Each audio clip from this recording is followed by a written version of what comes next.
Madame, monsieur, bonjour et merci infiniment à vous de nous retrouver sur Equinox Télévision. Nous sommes le vendredi 24 janvier 2020. C'est l'occasion pour nous d'entrer dans cette émission avec une alerte, pas au choléra, mais au coronavirus en Chine, avec ce virus qui a fait déjà 25 morts et 830 personnes contaminées depuis Wuhan, en Chine, le centre de la Chine, d'où est parti ce virus pour se propager dans le monde entier, aux États-Unis, dans l'Union européenne. On voit que des mesures sont prises un peu partout à Singapour, dans les pays comme Taïwan, pour essayer d'éviter que ce virus-là puisse arriver à ces populations. Mais qu'est-ce qui est fait en Afrique? Qu'est-ce qui est fait au Cameroun? Alors qu'on voit très bien qu'à l'aéroport de Dubaï, vous voyez très bien qu'il y a eu une mise en place d'un dispositif de scanner thermique pour essayer de faire en sorte que tous ceux qui ont été en contact avec des Chinois à Wuhan ne puissent pas venir propager ce virus 2019 nCoV, virus de la pneumonie comme on dit. Et donc il est important pour le Cameroun, pour ce pays, d'enfin avoir une vraie politique de santé, un vrai système de santé, une vraie politique de promotion de la santé en évitant que ce virus-là arrive sur le territoire camerounais, puisse être contracté par les Camerounais. Vous savez que le Cameroun a des relations fortes avec la Chine. De nombreux Camerounais vont en Chine pour acheter de la marchandise et on peut être aujourd'hui en mesure de vous dire que le risque n'est pas zéro pour le Cameroun et on devrait déjà avoir des campagnes de sensibilisation pour dire aux Camerounais si vous êtes en face d'un tel virus, qu'est-ce que vous devez faire? Quelles sont les méthodes de prévention à avoir pour ne pas, évidemment, être à risque face à ce virus-là? Madame, monsieur, toutes ces questions, malheureusement, on ne se les pose pas. Le ministère de la Santé publique ne se pose pas ces questions. On regarde tout ça comme si c'était très lointain, alors que d'autres ont pris des mesures pour ne pas être surpris par ce mal. Alors, madame, monsieur, restez avec nous puisque beaucoup de sujets vont être développés comme chaque matin sur ce plateau, 10h, 12h, 10-12, le Zénith. D'abord, vous, monsieur Mbachou Chalamel, bonjour et bienvenue. Bonjour, monsieur Eric Fopoussi-Negou. Bonjour à tous les téléspectateurs. Sabarde du côté du tribunal criminel spécial. Aux 6 des 7 soldats accusés d'avoir tué 2 femmes, notamment Kelo Banatat et sa sœur et 2 enfants de ce côté de l'extrême nord, affirment avoir obéi aux ordres de leurs supérieurs hiérarchiques. Ils l'ont dit avec véracité, ils l'ont dit avec insistance, mettant dans l'embarras. Sauf que le capitaine Fobasso, puisqu'il s'agit de lui qui est le supérieur, ni en bloc ne reconnaît pas en disant que ça peut être un autre supérieur hiérarchique. Qu'est-ce qui se trame? Dans tous les cas, l'affaire a été renvoyée à une date ultérieure. Voilà, absolument. Monsieur Mbachou Chalamel, qu'on va retrouver à 10h30 pour sa colère quotidienne. Mais avant, on aura l'occasion, dans quelques petites secondes, quelques petites minutes, de découvrir vos phrases fétiches. Certains ont rebaptisé vos phrases Chalamel Talk. C'est pas mes phrases, c'est des phrases liées propres au Bantou, monsieur Rifopoussi. C'est des phrases, je répète ce qu'ont dit nos ancêtres. Ce que nos ancêtres ont dit, je ne fais que répéter. Je suis leur voix. Il y a un monsieur qui se marre de l'une de vos phrases cultes et mythiques. La femme s'endort avec ses idées et se réveille avec celles de son mari.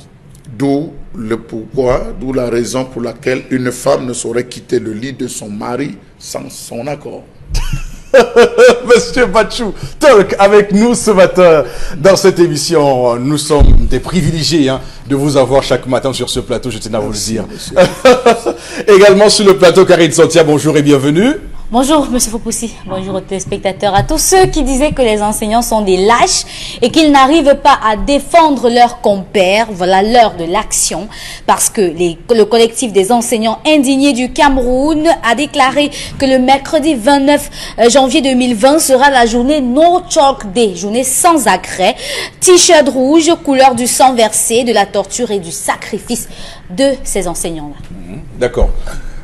Opération craie morte. Oui. Opération pas de craie ce jour-là, donc il n'y aura pas de craie ce jour-là. C'est une initiative que beaucoup accueillent avec beaucoup de positivité. Nous devons simplement accompagner cette mouvance en disant que l'enseignant n'est pas la serpillière de cette République. Nous reviendrons sur une bataille juridique qui a commencé à poindre, notamment ce décret de 2008 portant organisation des sous-circonscriptions administratives, mais également la loi de 1998, du 14 avril 1998 portant orientation de l'éducation au Cameroun. Donc les deux textes de loi vont être mis ensemble, mais notons que au nom de la hiérarchie des normes juridiques, la loi est bien dessus du décret. Il faut qu'on se le dise en tout début de ce programme ce matin. Également sur le plateau, Bombok Bengan Kandje. Bonjour et bienvenue. Bonjour Monsieur Foposi Negou. Bonjour à vous chers téléspectateurs. On le disait depuis avant-hier que la presse allait, ou alors une certaine presse allait en faire des choux gras. Mopa Fouoting, victime d'un procès en sorcellerie. Le ministre Motazé recadre Tawamba. Le directeur général des impôts l'adulé le président de la République. Une certaine presse comme recadrer le gouvernement. Merci. Voilà. Toujours, nous y allons avec beaucoup de volonté. Ça, soyez-en rassurés. Oui, et on a hâte de retrouver Maître Mbachou. Bonjour à vous, Eric Fopoussi. Bonjour aux téléspectateurs. Ce matin, je vous raconte l'histoire d'Edith. Edith a 17 ans et elle vit avec ses deux parents et ses frères et sœurs dans la localité d'Ayos. Hein? Il arrive à, puisqu'elle est en classe de terminale, il arrive à Edith de manipuler le téléphone de sa mère pour faire des recherches. Vous savez qu'à une certaine époque, on prenait les téléphones de nos aînés pour faire des recherches dans les différents moteurs. Et le week-end dernier, alors qu'elle manipulait le téléphone de sa mère pour faire des recherches en géographie, notamment, elle a fait une fausse manœuvre et elle s'est retrouvée dans la galerie de sa mère. Elle a parcouru les photos avec beaucoup de plaisir parce que dans cette galerie, il y avait des photos de sa mère, de son père, de ses frères et les siennes également. Et elle se retrouve après dans les vidéos. Sauf que les vidéos, ce sont des vidéos qui se sont avérées être des films érotiques. Edith dit qu'elle est traumatisée par ce genre de vidéos. Elle ne comprend pas ce que sa mère fait avec ce type de vidéos. Elle se sera attendue à voir des vidéos d'artistes, des vidéos de n'importe quoi, des séries de films, mais ce sont des films érotiques. Le problème que pose cette situation et le problème d'Edith aujourd'hui, le contenu de nos téléphones, et qu'est-ce qui peut expliquer qu'une femme ou un homme en couple ait des vidéos érotiques dans son téléphone? Vendredi, quoi Sexe. Vendredi. Voilà, c'est vendredi aujourd'hui et c'est important aussi pour nous de rentrer dans ce registre tout à fait particulier. Alors, c'est quand même intéressant de souligner que les films érotiques sont des films appelés films pour adultes. Hein. Je crois. C'est films pour adultes. Oui, pour adultes. Donc, en réalité, si un enfant se retrouve dans votre téléphone avec ces films-là, c'est que quelque chose n'a pas marché. Nous sommes d'accord. Ça veut dire peut-être que dans votre téléphone, est-ce qu'il y a un dispositif pour peut-être verrouiller l'accès aux vidéos parce qu'on ne sait jamais, même pour votre propre sécurité, hein, on ne sait jamais. Il y en a aujourd'hui qui peuvent cloner des téléphones, qui peuvent avoir tous les éléments dans votre téléphone. Donc, il faut toujours s'assurer que vous n'avez pas de choses qui puissent vous compromettre dans votre vie. J'ai vu une femme qui avait des vidéos d'elle-même nue dans son téléphone et elle a perdu ce téléphone-là et ceux qui l'ont récupéré ont piraté son compte Facebook et ont commencé à publier ses propres vidéos sur son propre compte Facebook. Oui, il faut quand même comprendre quels sont les risques de garder des photos, des vidéos un peu tendancieuses dans leur téléphone. C'est pour leur propre sécurité. Il faut le signaler. C'est aussi là la mission que nous avons, une mission régalienne d'éducation. Oui, Dominique. C'est mieux d'effacer. Voilà. Lorsqu'on a fini, en tout cas lorsqu'on est acteur, on efface. D'accord. Alors, bon, est-ce que vous cautionnez justement ces pratiques de voir des vidéos érotiques? On ne sait pas trop pourquoi on fait ça. C'est pour s'amuser, c'est pour s'enquérir, c'est pour savoir, c'est pour créer. Est-ce que vous êtes d'accord avec ça? Oui. Et en plus, je vais dire, elle vit, la femme est en couple, vous ne savez pas ce qu'elle en fait avec son mari. Il y a des amusements. Pourquoi vous amenez votre femme dans les cinémas? Quelquefois, vous faites des cinémas et les enfants, bon, c'est vrai aussi, il n'y a plus de salles de cinéma au Cameroun. Ça vous gêne peut-être, mais au moment, à l'époque où il y avait des salles de cinéma, on savait que les jeudis, il y avait des films érotiques et que les parents y allaient lorsque les enfants savaient bien que c'est interdit au moins de 18 ans. Ou bien quand les enfants sortaient certains films, on dit à partir de 20h et tout, et vous voyez, les parents disent, vous restez à la maison quand vous serez grand. Et ça veut dire quoi? En fait, le problème c'est qu'il y a une cassure entre l'éducation traditionnelle africaine et votre mondialisation néolibérale aujourd'hui. Et même les salles de cinéma ont été comme ça prises notamment par les églises. Vous ne savez pas ce que c'est. Donc, les enfants le savaient, nous on savait. Papa et maman sont partis filmer. Il y a un type de film qu'on ne verra que lorsqu'on sera grand. Et il y avait cette éducation-là. On le savait. C'était ça. C'est pour cette raison que les enfants de cette époque, même au lycée, quand ils arrivaient à deux enfants de se draguer, même sans parler de mariage, même leurs amis, les autres, savaient que c'est l'ami de tel. Et il vous est interdit systématiquement de draguer la fille de votre ami, de votre camarade, de votre aîné. Donc les filles également. Donc vous vous trouvez dans des non, non, ou bien quelqu'un d'autre t'interpellait, te disait non, sache que non, je veux dire, la société avait quelques valeurs morales qui ont été dégradées au fur et à mesure. C'est pour cette raison que même l'année dernière, lorsque certains de nous, de notre génération, s'est offusqués de la manière avec laquelle le ministère de l'Éducation, ou alors la commission du livre, avait mis certaines images. Vous avez vu le débat qu'il y a eu. Oui, non, non, mais les enfants voient n'importe quoi aujourd'hui. On n'a jamais interdit l'éducation à la sexualité à l'enfant. Mais ça l'est de manière graduelle. Aujourd'hui, comme les parents sont dépassés, parce qu'eux-mêmes ne savent pas ce qu'ils font, les choses, ils pensent que le monde commence aujourd'hui. C'est pour ça que ça gêne. Mais bon, en fait. Mais là, moi, je vous serais attendu. La fille est en terminale. La fille est dans une indignation légitime. Oui, mais ça veut dire elle a des codes moraux qu'on lui a inculqués. On l'a sûrement dit de ne pas s'approcher de ces films qui sont vus comme des suppôts du diable et qui vous éloignent du droit chemin. Elle ne comprend pas que sa mère puisse être dans ce registre-là. Ça veut dire que la fille elle-même ne comprend rien en classe terminale où elle est. En troisième au moins, elle a fait les cours de biologie, le quatrième ou les cours de reproduction. Et c'est ça. Et elle a le téléphone de maman. Ça veut dire que cette fille, on ne l'éduque pas à la maison. On ne l'éduque pas. C'est-à-dire que la première indignation devait d'abord qu'une fille de 16 ans, c'est à sa maman. Ça veut dire que on peut l'agresser. Un garçon peut commencer à faire de jonglerie. Elle ne dira rien à sa maman. Or, nous, à partir de 14 ans, lorsque la fille les seins commencent à pousser, même si elle n'a pas encore ses règles, c'est la maman qui commence à lui apprendre la vie, comme on dit.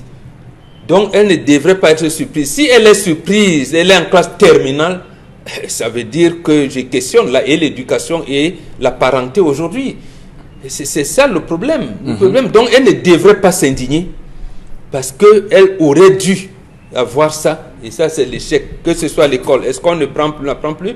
Donc, et là, maintenant, je lui dis, ma fille, ces genres de choses, on en parle d'abord à maman. Quand, voilà, vous avez vos menstrues, vous en parlez à qui? C'est pas papa. Quand vous avez des règles douloureuses, c'est à qui? Ce n'est pas la copine, c'est d'abord à maman.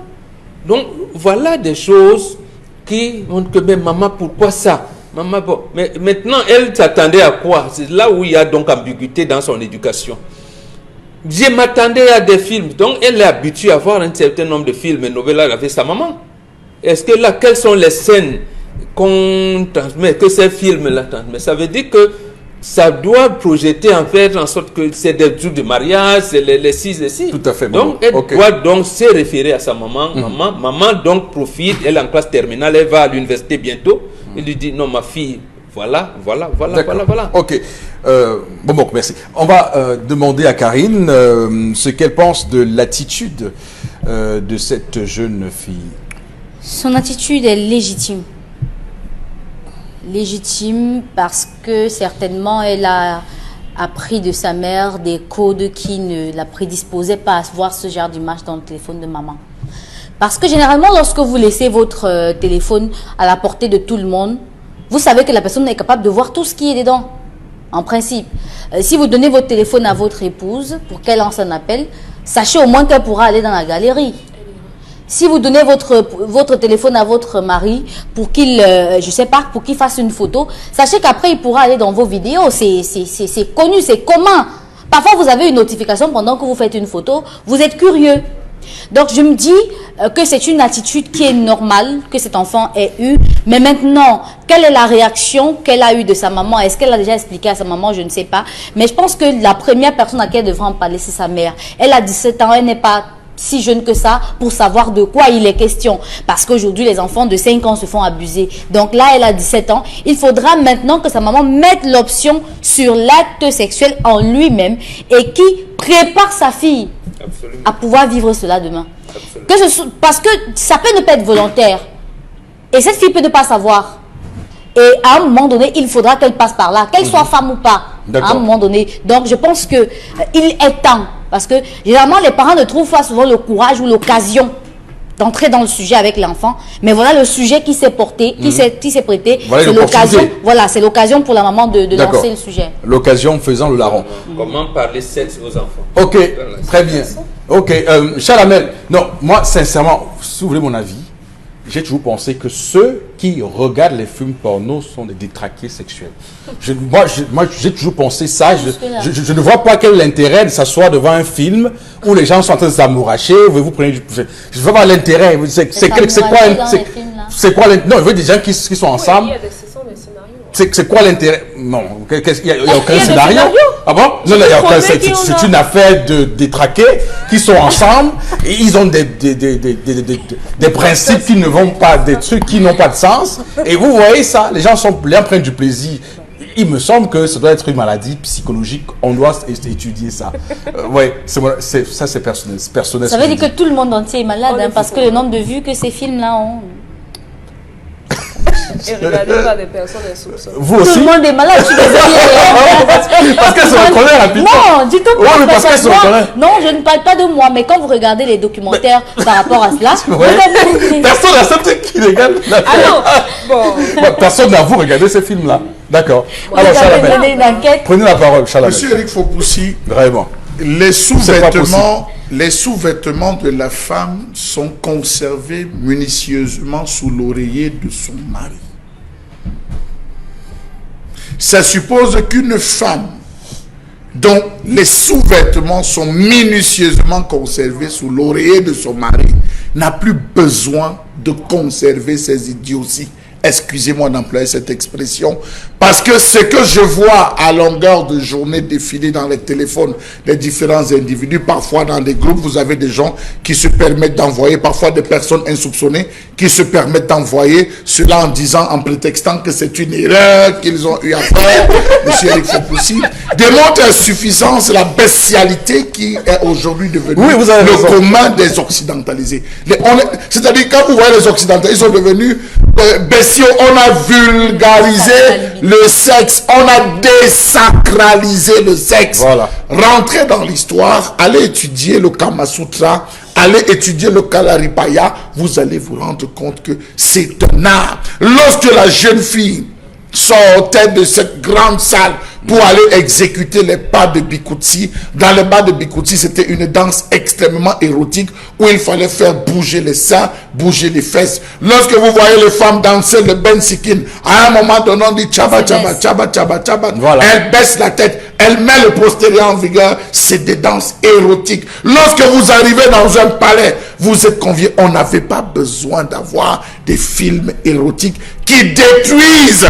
Pendant que certains pensent que ça pimente la vie conjugale, ça détruit considérablement parce que les positions, vraiment, il y a des positions que quand vous voyez, il faut être Ben Johnson, il faut véritablement... Et elles font ça et elles viennent vous exiger de faire pareil. Non seulement ça. C'est-à-dire qu'il y a des exigences, ça va déjà dans ce qu'on appelle les fantasmes. Lorsque ça devient un fantasme qu'une femme ne parvient pas à assouvir avec vous, elle va tout faire pour l'assouvir avec quelqu'un d'autre. D'où vous allez vous rendre compte. Je vais vous prendre un cas, monsieur, il faut possible.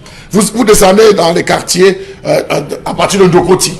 je ne vais pas citer, à partir de Ndokoti jusqu'à Entrebille, toute cette zone, monsieur Rifopoussi, je le dis ici à Mondo Vision, vous allez voir des papas qui dans les chefferies vont se plaindre. Ils vont se plaindre que leur femme leur a tourné le dos depuis au moins un mois. C'est des jeunes du quartier qui se retrouvent à utiliser désormais leur femme. Ce n'est plus eux. Ils supplient leur femme de passer au moins une nuit, de leur au moins une nuit après. Je parle de cela. De côté, toute la zone, les gens se plaignent. Parce que la femme aujourd'hui est tournée. La première cause de prostitution, ce sont ces films érotiques qui sont dans les téléphones des femmes, qui vivent autre chose, qui veulent découvrir autre chose que ce qu'elles doivent découvrir. Chaque couple a ses codes. Chaque couple a sa façon de voir. Voilà. Parce qu'un garçon... Merci Charles Amel. Mais oui, chaque couple a ses codes, sa façon de fonctionner, sa façon de vivre, monsieur Rifopoussi. Alors voilà une femme qui ne s'est pas souciée. Si la jeune fille de 17 ans a parlé, vous savez que le téléphone à la maison de la femme, c'est le téléphone de tout le monde, de tous les enfants. Si la jeune fille de 17 ans a pu voir, ça suppose que tous les petits frères ont vu. Ça suppose que tous ont feuilleté ce téléphone, ont parcouru ce téléphone, ont découvert, et certainement c'est peut-être eux qui ont soufflé à la grande sœur que va aussi voir, tu vas voir les bonnes choses dans le téléphone de maman. Alors quand une maman a cela, elle-même est en train de pervertir ses propres enfants dans ce sens que on va aboutir à ceci que le grand frère a violé la petite sœur parce qu'on a vu dans le téléphone de maman, il faut qu'on essaye, il faut qu'on teste, allons goûter, allons découvrir, ouvre, je deviens ton gynécologue, c'est ce qui va se passer dans la maison et après on va dire, oh la sorcellerie est montée, oh les bantous ont dit ceci. Non monsieur, il faut possible. Le téléphone a considérablement créé plusieurs problèmes. Un, il a divisé la famille. Parce que vous avez des hommes et des femmes dans les foyers qui ne se parlent plus que par WhatsApp, désormais, ou par Messenger. L'homme à la maison, il ne peut pas discuter avec sa femme. La femme a la tête baissée, elle est sur WhatsApp. La télé même ne dit plus rien aux femmes. Vous avez des femmes qui sont dans 50 groupes. Vous la voyez, elle rit seule, elle parle seule, elle lance des cris parce qu'elle est en train de surfer. Ça a dénaturé les relations humaines. On ne se visite plus, on n'échange plus. Pour que je vois M. Rifopoussi, c'est derrière la bière. Que de venir vous visiter parce que je sais que vous êtes un fauché, je préfère vous chercher par le téléphone, échanger, et il n'y a plus de contact et la chaleur humaine. Le téléphone a fragilisé l'éducation. Aujourd'hui, on n'a plus le temps d'éduquer les enfants. Les enfants s'éduquent comme ces jeunes filles de 17 ans qui trouvent que maman, le chemin que maman a pris avec les films érotiques, c'est le bon chemin. Je vais suivre ce chemin. Parce que c'est ça la jeune fille à qui la maman dit, attention, tu vas être enceinte. Comme la grand-mère de Dominique qui lui a dit, les vergetures que tu as sur toi, attention, quand tu iras avec un homme, rapidement tu seras enceinte. La jeune fille va dire, ah, la sexualité est bonne, il faut que je goûte et je teste. Et enfin, ça a perverti l'homme. Ça a perverti l'homme dans ce sens que vous avez une idée pure dans la tête, ces histoires. On ne vous dit pas que derrière ce film érotique, il y a des messages subliminaux qui sont dans ces films érotiques qu'on envoie de 3 minutes. Vous avez des rites ésotériques, sataniques, comme les partous, les orgies. Il y a des rites où les gens font pipi, ils font pipi, vous voyez des gens qui font des scènes, oui, il faut le dire, avec des animaux, c'est satanique, les gens ne le savent pas. C'est pourquoi ça rend les gens accros. Vous voyez des gens qui partagent, vous voyez des gens qui vous envoient des trucs excusez-moi l'expression, de masturbation, vous êtes en train de voir quelqu'un, il y a un message subliminal qui est il y a un lien qui vous tient. Raison pour laquelle vous avez une société désormais perverse, trop de filles mères, trop de prostitution, la fornication, l'adultère, le viol, c'est ça, monsieur Eric Fopoussi, qui a occasionné cela. Et en fin de compte, ça a désacralisé la traduction. Que les jeunes femmes comprennent que la mamelle, c'est à l'enfant et les reins, c'est au père. Voilà, très bien, Charles. La mamelle, c'est à l'enfant et les reins, c'est au père. Il faut le marteler encore plus fort ce matin, Charles. Alors, mais c'est intéressant parce que on va encore nous tirer dessus. Hein. Nous sommes des rétrogrades, des tarés qui voulons rentrer à l'Antiquité. Nous sommes contre l'évolution de la Terre. J'ai été servi sur la toile, presque 6 fourrons. On m'a nettoyé. Non, Charles, ne vous laissez pas faire ça. Parce que beaucoup de gens qui parlent de mariage n'ont pas lu un seul livre sur le mariage. C'est terrible. Le mariage ne se lit pas dans le livre. Madame, je peux vous dire que ce que vous vivez sur le terrain, ça a été vécu au moins pendant 2000-3000 ans sur Terre. C'est pas nouveau. C'est pas nouveau. Et ceux qui ont vécu ça comme vous l'ont consigné dans les livres. Et rien ne s'invente sous le soleil. Tout ce que nous vivons, on l'a vécu dans le mariage. Le vrai mariage commence à se consommer après 25 ans.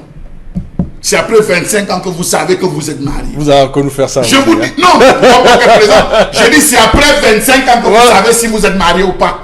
Un vrai mariage se consomme après 25 ans. Oui. Ça, c'est encore une autre phrase choc qu'on va retenir encore ce matin. Alors, Dominique Audrey-Yengelek, on voit très bien que votre histoire, vous l'avez amenée avec... Vous l'avez... avec une idée. Vous l'avez amené avec une idée.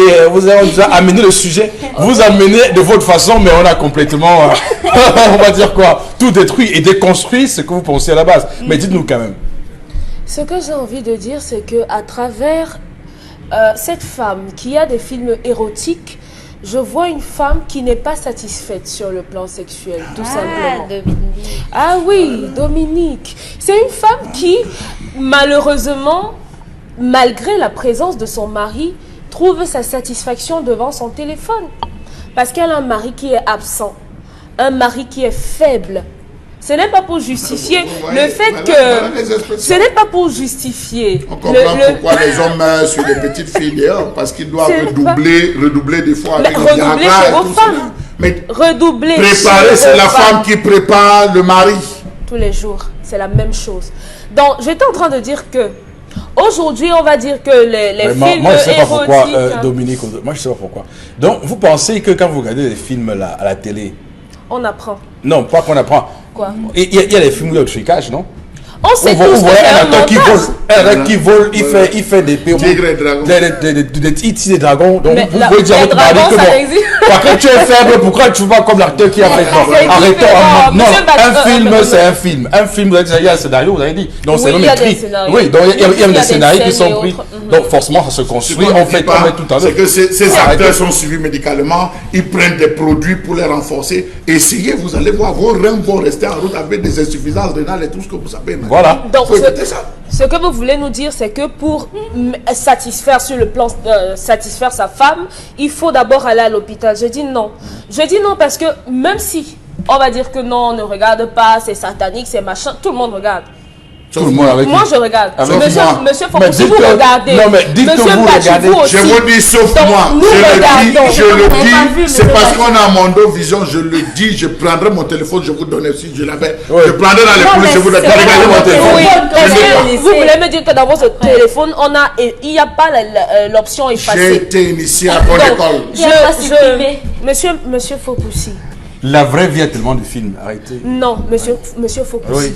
Peut-être ça a un côté pervers, peut-être ça a un côté satanique si on veut, mais il faut dire que les films érotiques ont leur apport dans le couple. Il y a des personnes qui sont tellement engluées dans la routine que à travers ces films-là, ils arrivent à pimenter la vie intime avec leur épouse. Même si vous faites...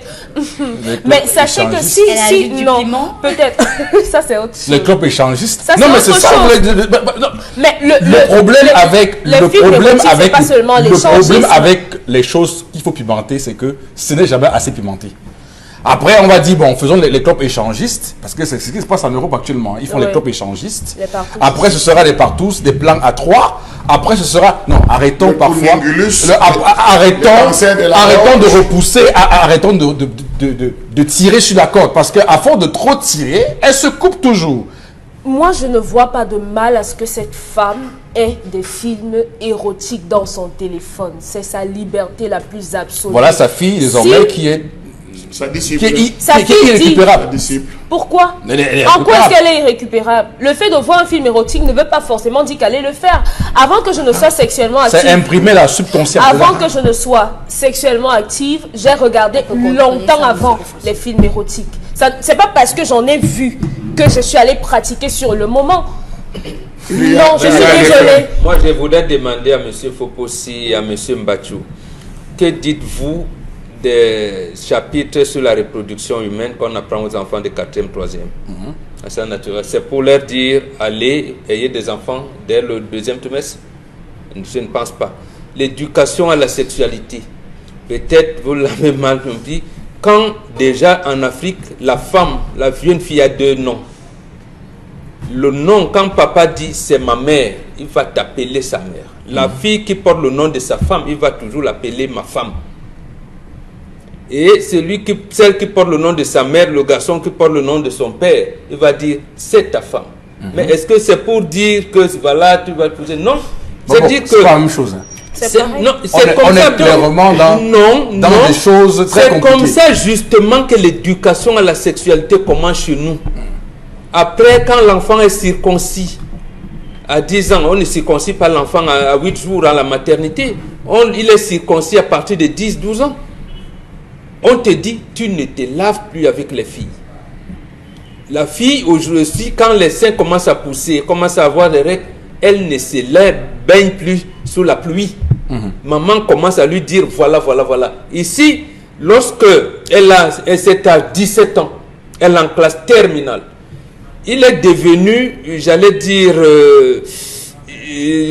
impudieux pour les filles, les parents aujourd'hui de parler sexualité aux enfants. Malheureusement. Donc, comme le cas ceci, peut-être même il ne sait pas que l'enfant a commencé déjà les cours de sexualité à l'école. Il lui apprend donc maintenant, voilà ma fille, c'est vrai, ne touche pas, voilà. Je vous ai dit comment les parents allaient regarder les films érotiques. D'accord. Ou les autres films. Je dis juste que actuellement, il y a beaucoup de gens qui font des pratiques, sexuelles très à risque.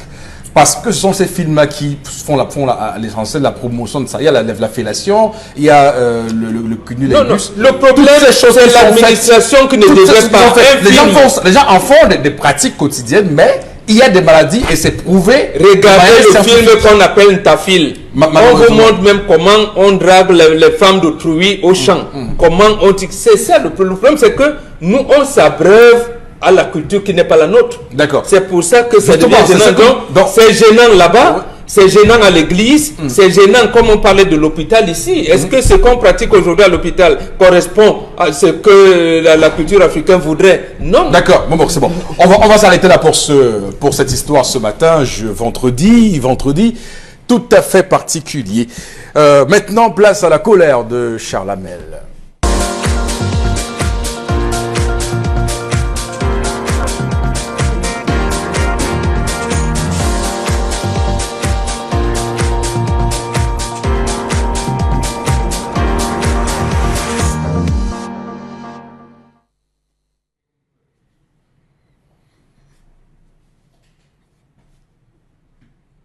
Je m'interroge ce jour sur la question des fonctionnaires déserteurs dans ce pays.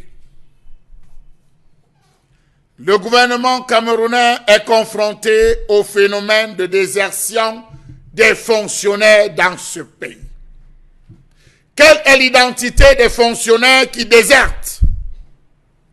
Ceux qui touchent 60 000 francs CFA, ceux qui perçoivent 80 000 francs CFA depuis des années, ou bien ceux qui sont dans les bons et juteuses fonctions.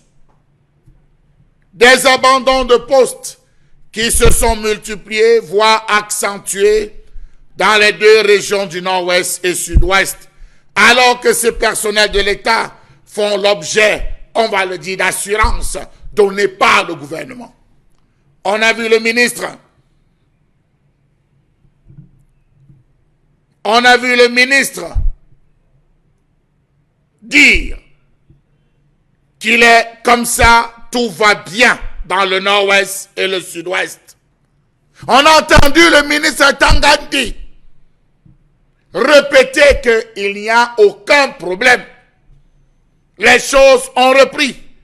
Mais hélas, les fonctionnaires ne cessent de fuir. La fonction publique, outre ces lieux, porte en elle le summum de tous les grands maux. Laxisme, absentéisme, irresponsabilité, lenteur administrative et bureaucratique. On entend dire souvent, est-ce le champ de mon père? Pourquoi travailler plus que les autres? Le travail du blanc, ça ne finit jamais. Alors, personne n'a conscience, personne n'a de conscience ni d'éthique professionnelle pour accomplir de façon efficace le service public. Comment comprendre ces situations qui perdurent, même dans les zones où il n'y a pas de danger, pour parler simplement?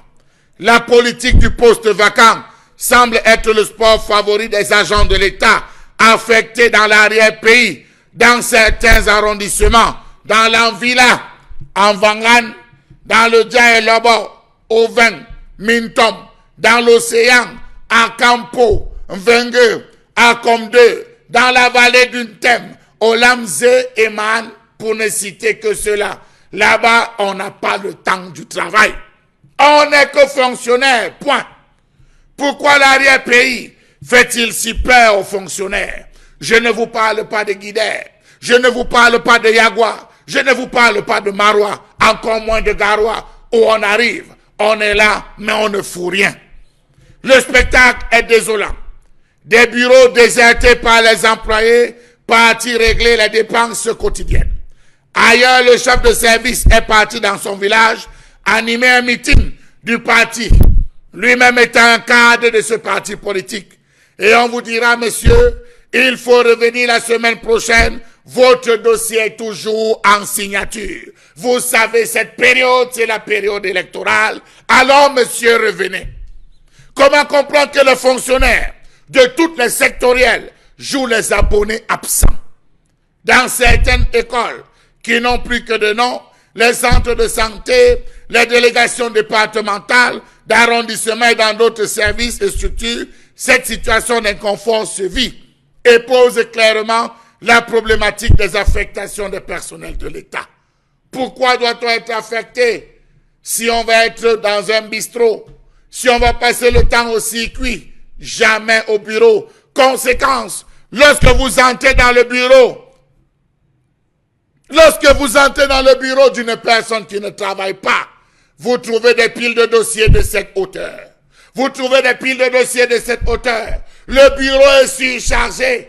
Il n'a qu'un dossier. Il en signe 3 par jour. Les dossiers s'entassent. Pourquoi? Tout simplement parce qu'il est dehors. Tous les remèdes jusqu'ici expérimentés depuis Peter Mafani Moussongue ont été sans effet durable. Et pourtant, devant cette détérioration des services publics, beaucoup de mesures ont été tentées. D'abord, des notes de service pour rappeler et renforcer les sanctions encourues par les employés qui s'absentent sans justification. Des campagnes de sensibilisation. L'aménagement du temps par l'instauration de la journée continue. On est allé même jusqu'à mettre un ensemble de procédures électroniques. Rien n'a rien.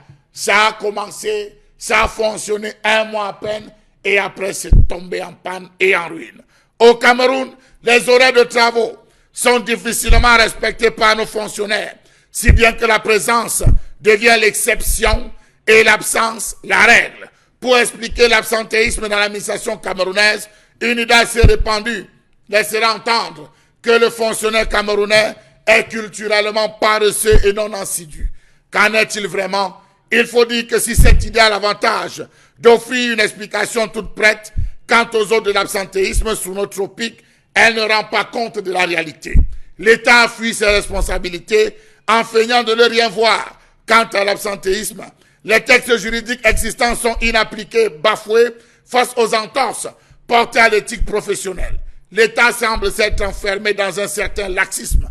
Voilà donc la racine du mal, car se laisser aller de la part de l'État ne fait qu'empirer la situation. Nombreux sont les dossiers qui, jusqu'à ce jour, des dossiers qui datent de 2013, les dossiers qui datent de 2000, jusqu'à ce jour, n'ont pas avancé. Allez à la porte 13, descendez à la porte 14, remontez à la porte 222, de la porte 222, redescendez à la porte 103. À la porte 103, il n'est pas là. La preuve, le chef secteur est malade.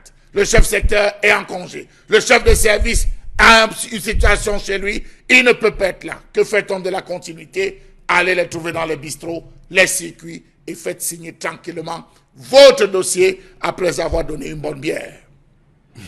Charles Hamel, vous nous amenez ce matin sur une thématique tout à fait particulière parce que ça va nous permettre de faire ce qu'on appelle l'autopsie, le diagnostic profond des tares de la fonction publique camerounaise.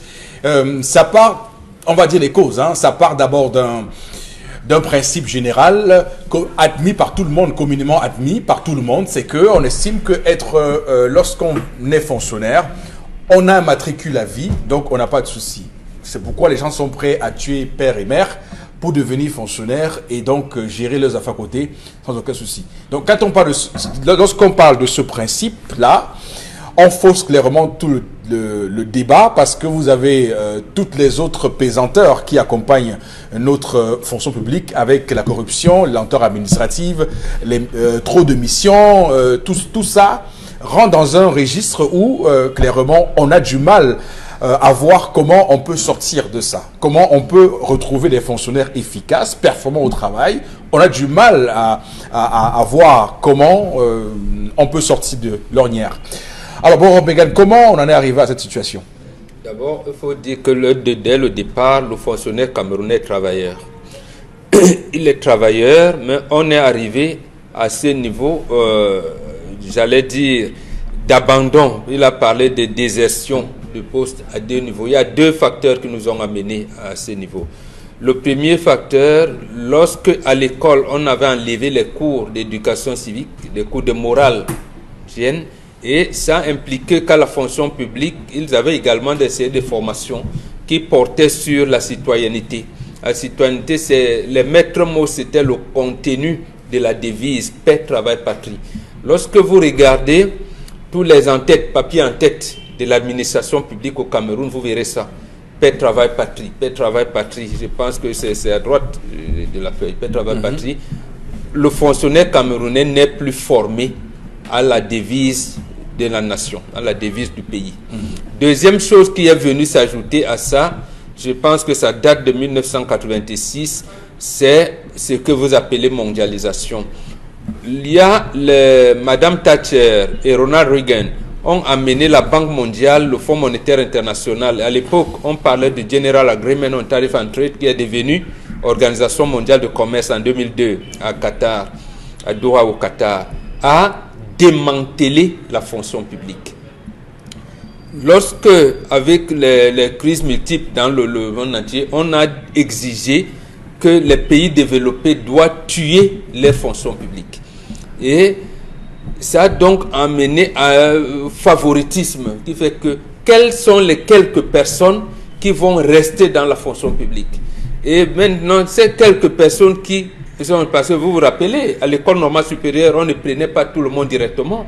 Et ceux qui sortaient dans le cas du Cameroun de l'ESTIC, ils n'étaient pas directement intégrés comme fonctionnaires. Et qui sortaient même de l'INJS et tout. Il y a plein, même d'écoles de travaux publics, donc même de l'école nationale supérieure polytechnique. Comment vous avez une seule école qui forme des ingénieurs et on vous dit dès le départ que à la fin de vos études, vous n'êtes pas obligé d'être fonctionnaire. Donc, en fait, on a demandé à l'État de ne plus avoir de fonctionnaires parce qu'ils étaient, soi-disant, selon la politique du FMI qui est fausse, et devenu budgétivore. Voilà les 2 acteurs, les 2 choses fondamentales qui nous ont amenés là. Maintenant, pour combler, j'allais dire le gap, comme on parlait en termes économiques, nous avons eu la malchance d'avoir un ministre de la fonction publique de la réforme administrative, il vit encore, il s'appelle Sali Daïrou, il dit les fonctionnaires doivent faire les affaires. Il n'est pas interdit aux fonctionnaires de faire les affaires. Or, il était justement interdit aux fonctionnaires de devenir riches. Quand on laisse donc ça, et je pense qu'il a dit en juillet 1992, vous verrez ça dans Cameroun Tribune cette année. Donc, quand vous voulez, donc, hier on dit, on amenait le fonctionnaire à avoir cet esprit de service de la nation, de travail, de sa patrie. La patrie, c'est quoi? C'est un territoire, un peuple, un gouvernement. Donc vous êtes au service de la nation. On renverse ça un jour d'un bout à l'autre. D'abord, ça nous a amené donc à l'affairisme, aux privilèges liés au réseau, parce que moi, qui suis sorti de CUS, et j'ai eu le privilège d'entrer à la fonction publique parce que papa parce que tata est placé. Bon, je vais me considérer comme supérieur et tout. Et maintenant, les autres là parlaient de suivi des dossiers. Les dossiers ne marchent pas. Le fonctionnaire, on sait d'abord que tous les 2 ans, il y a des avancements qui doivent être automatiques. Mais on a commencé à bloquer certains, ainsi de suite. D'accord, bon, ok. Dominique Caudré, quel est votre regard sur ce problème qu'on a avec cette fonction publique camerounaise? Moi, j'ai 3 grilles de lecture. Si on prend si on parle des fonctionnaires qui sont dans les régions du nord-ouest et du sud-ouest, par exemple, qui désertent à ces endroits-là, on sait quelles sont les raisons qui les poussent. D'aucuns sont tués, d'autres sont kidnappés. Les conditions ne sont pas réunies pour que ces fonctionnaires-là fassent leur travail dans ces endroits-là. Maintenant, si on essaye de voir les fonctionnaires qui fuient l'arrière-pays, on conviendra qu'il n'y a pas d'électricité, il n'y a pas d'eau, il n'y a pas de route, et à ces endroits-là également ne sont pas développés pour que, même si c'est leur devoir d'aller par exemple enseigner là-bas, d'aller soigner, je dis n'importe quoi, les gens là-bas, ils ne peuvent pas parce que les conditions suffisantes ne sont pas réunies dans ces zones-là pour qu'ils y soient. J'ai oublié la troisième, je ne sais plus trop de quoi j'avais envie de parler.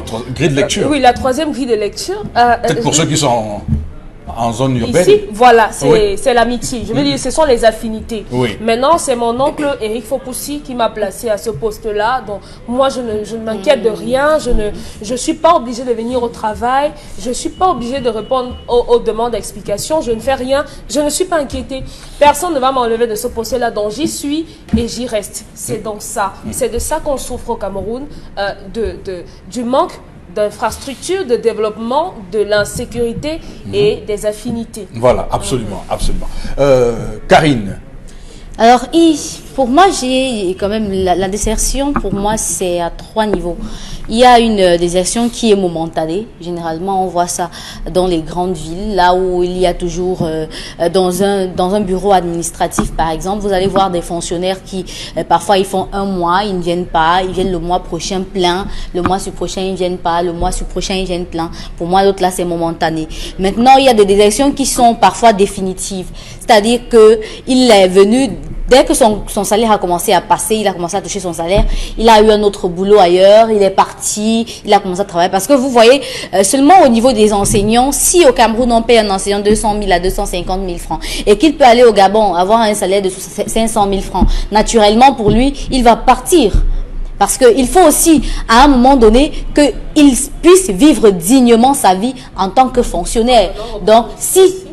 C'est qui rend cette catégorie de désertion-là nauséabonde ou encore criade, c'est la fraude qui existe. C'est-à-dire, il part, il n'exerce pas ici, mais il continue à toucher le salaire d'ici. C'est ça, en fait, qui, moi, me désole un peu. Maintenant, il y a ces désertions qui sont souvent partielles, c'est-à-dire que quelqu'un qui arrive au bureau le matin, elle ne fait pas toute la soirée, un autre fonctionnaire qui vient seulement à midi, travaille jusqu'à 16h et rentre. Ça, c'est encore une autre forme de désertion parce que le bureau, normalement, on travaille 8 heures de temps au Cameroun. Et si, en 8 heures de temps, vous n'avez vu quelqu'un dans son bureau que 2 fois et qui vous a dit, j'arrive, attendez là, vous allez passer toute la journée là, elle ne va pas vous recevoir, vous comprendrez que ce fonctionnaire, c'est un déserteur. Voilà.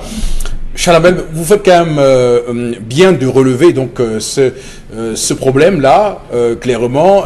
C'est très grave, vous nous dites. Monsieur Eric Fopoussi, il faut dire qu'on doit remercier quand même les membres du gouvernement de regarder cette émission parce que ça les aide.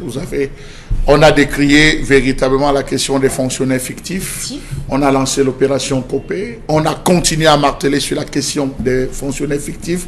Le chiffre exact, on a détecté 64 personnes, les pensions de reversement, les pensions de validité. C'est un travail de fourmi en train d'être fait. Mais le pineux problème aujourd'hui, c'est qu'on a des fonctionnaires qui ne sont pas fonctionnaires.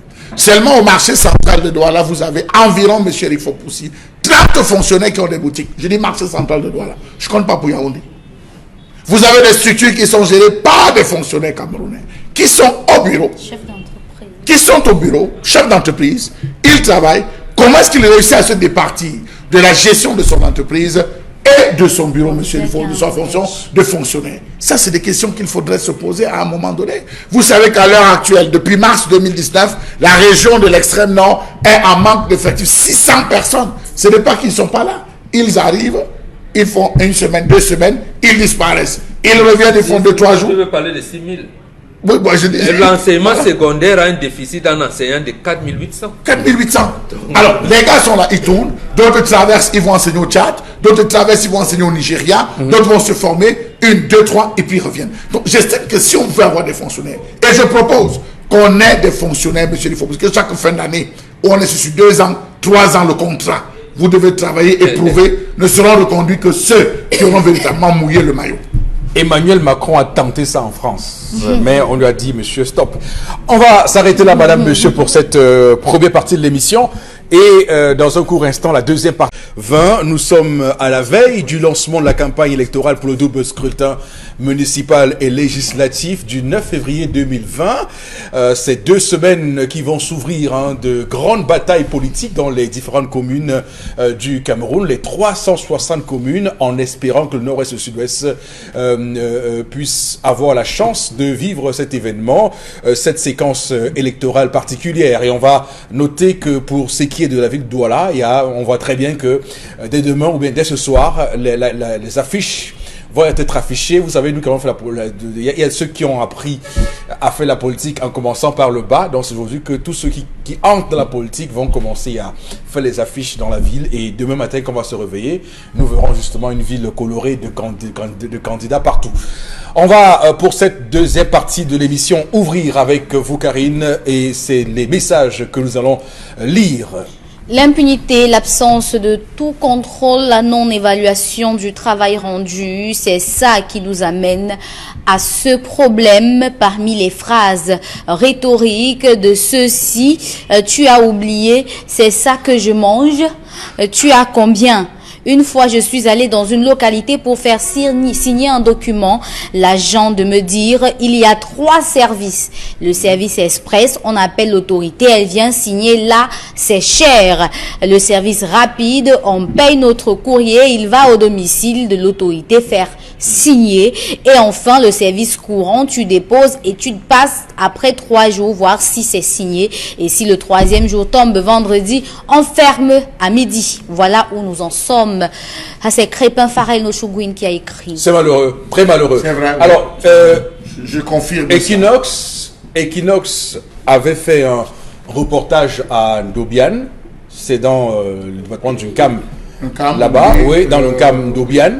Avec les arrondissements de Moya. Voilà, où Equinox montrait que là-bas, le médecin-chef avait déserté. Il y a de nombreux services là-bas qui avaient déserté justement les lieux. Alors, ce qui s'est passé, c'est que lorsque Equinox a montré ce reportage de désertion de ses fonctionnaires, le lendemain, tous sont revenus. Le lendemain même. Tous sont revenus. Il faut dire même mais sauf que les populations de Dobian se plaignent que ils sont revenus, ils ont fait à peu près 5 à 6 jours et ils sont repartis et depuis lors, plus personne. Même les chefs de poste agricoles, dans beaucoup de villages, il n'y a pas de chefs de poste agricole, personne qui accompagne les agriculteurs, c'est déserté, Et les gens sont là, leur salaire passe tous les mois. Oui. Ils font des rapports, attention, ils font des rapports constamment qu'ils envoient à Yaoundé en bonne et due forme. Donc, ils ont la cartographie de la zone, on connaît qui est planteur, c'est les premiers travaux qu'ils font lorsqu'ils arrivent. Ils font des rapports en disant la situation, tout est au beau fixe, il n'y a pas de problème. Les seules maladies qu'on retrouve ici, là, c'est la dysenterie amibienne à cause de l'eau, vous-même vous savez, le paludisme, c'est lié ainsi, on a ceci, tout va bien. Voilà les maladies courantes et ils s'arrêtent là, c'est très simple et le Cameroun se porte bien. D'accord, Karine. Aujourd'hui, mais le problème de la désertion, c'est principalement la grille salariale qui ne permet pas à un fonctionnaire de vivre dignement. Alors, il est obligé de jongler, comme on dit au quartier, pour joindre les deux bouts. Ah, c'est Lazare qui C'est vrai aussi. C'est vrai. C'est vrai. C'est vrai. Quand on regarde, quand on fait les comparaisons entre les fonctionnaires camerounais et d'autres pays au même niveau de développement que nous, on se rend bien compte qu'il y a vraiment matière à être complexé et avoir un complexe d'infériorité par rapport à ces pays. Le Gabon, par exemple, la Côte d'Ivoire, le Sénégal, tous ces pays-là sont tout en dessus. Même le Tchad, là, voilà, de nous, malheureusement. Pour ma part, c'est exactement la raison pour laquelle je souhaite que le système change. Le fonctionnement du reste du corps dépend du fonctionnement de la tête. Les fonctionnaires sont présidés par le président de la République. C'est un message de Koulania Fabrice. Les films érotiques sont sataniques, c'est même une abomination. Enseigner la sexualité est une chose et pratiquer la pornographie en est une autre. Donc je suis totalement d'accord avec Charles Hamel lorsqu'il dit que ce sont des vidéos qui détruisent les ménages. Ça c'est Dorine Tachum qui a écrit. Alors, les plus absentéistes dans la fonction publique, ce sont les cadres qui arrivent au bureau à 10 h et repartent à midi. D'autres viennent 3 fois par semaine, même dans l'année, croyez-moi. Ça, c'est Fred Kodiar qui a écrit ce matin. Ministère du Tourisme, on peut les compter. Ministère des Arts et de la Culture, on peut compter. Ministère de l'Éducation sportive, on peut... Il y a des ministères où les gars... Dans les délégations régionales. Oui, il y a les vides. Même dans la délégation régionale, un gars arrive 3 fois la semaine. Quand il vient, il reste comme ça. On n'a rien donné que je fasse. Non, ok, d'accord, je suis là dehors. D'autres vont, ils restent à la maison. Ils disent que s'il y a un dossier qui arrive, j'appelle moi. Le problème également, les gens sont oisifs. On a multiplié des ministères qui ne travaillent pas. À quoi sert le ministère de l'Éducation, de la Jeunesse et de l'Éducation civique? Rien du tout. Donc, leur démembrement au niveau... Allez, regardez, j'ai dit à rien du tout. Mounouna Foutsou ne sert à rien? Rien du tout. Son ministère. Rien du tout. Non, regardez les délégations régionales, vous avez là-bas. Comment un enfant peut venir au bureau un mois, il n'y a rien à faire. Il vient encore faire quoi? Pas de dossier, rien du tout. C'est les prébendes politiques qu'on a voulu distribuer aux populations pour créer... c'est là de la gabégie pour rien. C'est un ministère qui ne sert à rien. Le ministère de secrétariat d'État, secrétariat d'État aux anciens combattants, ça sert à quoi? Ça ne sert à rien. Non, mais même la délégation générale à l'Assemblée nationale, je ne vois pas à quoi ça sert. Ça sert. Voilà, la délégation générale à la sûreté nationale sert à quoi? Parce qu'il y a déjà un ministère de l'Intérieur qui est considéré comme le ministère de la maison territoriale. Absolument. Ailleurs, le ministère qui gère la police, c'est le ministère de l'Intérieur. Ouais. Ça devait être une direction? Oui, absolument. Oui, une sous-direction. Oui, ça devait être une sous-direction. On fait comme on avait fait en 88, on crée un secrétariat des tâches de la sécurité intérieure à l'intérieur du ministère de l'administration territoriale. Oui. Alors, vous êtes une bibliothèque. Concernant la colère de Charles Armel, je comprends ces fonctionnaires, car ceux qui désertent chez les fonctionnaires, ce sont les moins nantis, pour dire les moins payés. Difficulté de payer son taxi, de se servir, se loger, pire encore, quand ils ont de la famille. Vraiment, cette colère est justifiée. Je ne les encourage pas, mais la pauvreté de ces gens est la principale cause de cet absentéisme, ou même de la corruption dans la fonction publique. Non, ce n'est pas les moins nantis seulement, même les plus nantis. À partir du moment où votre patron vous dit faites les affaires, ce n'est pas le moins nanti qui ont créé des sociétés qui gagnent des marchés de travaux publics. Vous ne pouvez pas.